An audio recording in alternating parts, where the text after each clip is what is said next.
হাজাৰ হাজাৰ মুছলমানে কৰিছে দোৱা।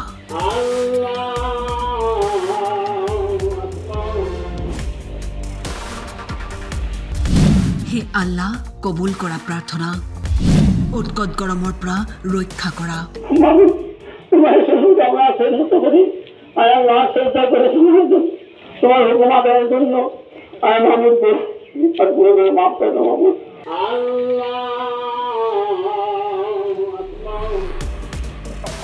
প্ৰখৰ ৰ'দ উৎকট গৰমে দহিছে ৰাজ্য।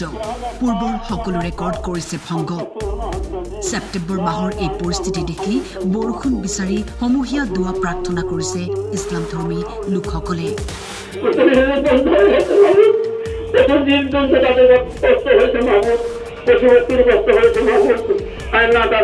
হাউলিৰ সুকমানাসত অনুষ্ঠিত হৈছে সমূহীয়া দোৱা।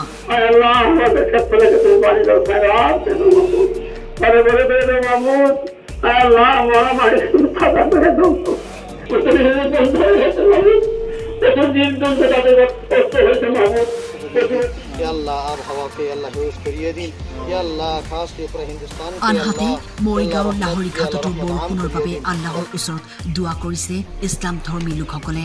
কেৱল মানুহৰ বাবেই নহয়, জীৱ জন্তুৱেও যাতে পৰিত্ৰাণ পায় এই উৎকট গৰমৰ পৰা, তাৰ বাবে কৰিছে দোৱা। ইমান তাপমাত্ৰা বাঢ়ি গৈছে, মানে জীৱ জন্তুৰ পৰা মানুহলৈকে মানে যিমান বস্তু আছে এই তাপমাত্ৰা সহ্য কৰিব নোৱাৰে, এনেকুৱা হালত হৈ গ'ল। সেইটো কাৰণে আমি আল্লাহৰ ওচৰত মানে দোৱা কৰিলোঁ যাতে তাপমাত্ৰাটো মালিকে আমাৰ কমাই দিয়ে। সেইটো কাৰণে আমি দোৱা কৰি দিলোঁ গোটেই বিশ্বৰ কাৰণে, যাতে এৰকম এনেকুৱা যাতে নহয়, আল্লাহ তাআলা যাতে মেহৰবানি কৰে। সেইটো কাৰণে আল্লাহৰ ওচৰত দোৱা মাগিছোঁ, কাৰণ বতৰটো অতি তাপমাত্ৰা আমি সহ্য কৰিব নোৱাৰা হ'লোঁ। সেইকাৰণে আল্লাহৰ ওচৰত দোৱা মাগিছোঁ যাতে আল্লাহ বৰষুণ দি আমাক দিলটো আৰু জানোৱাৰৰ কাৰণে আল্লাহ যাতে সহায় কৰে, ৰহমতৰ বৰষুণ দিয়ে যাতে আল্লাহ। আমি গোটেই বিশ্বৰ কাৰণে তথা আমাৰ মানৱ দানৱ আৰু জীৱ জন্তুৰ কাৰণে আমি দোৱা মাগিছোঁ আল্লাহৰ ওচৰত, যাতে আল্লাহ তাআলা যাতে আমাক বৰষুণ দি আৰু বতৰটো অলপ ঠাণ্ডা কৰি আমাক শান্তি কৰে। সেইকাৰণে আমি সকলো বিশ্বৰ কাৰণে দোৱা মাগিছোঁ আল্লাহৰ ওচৰত।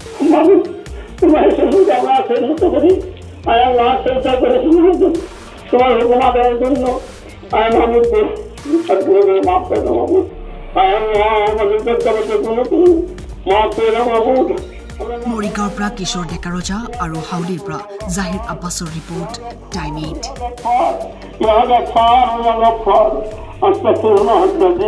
لا إله إلا هو الحي القيوم وأتوب إليه حسبنا الله ونعم الوكيل نعم المولى ونعم النصير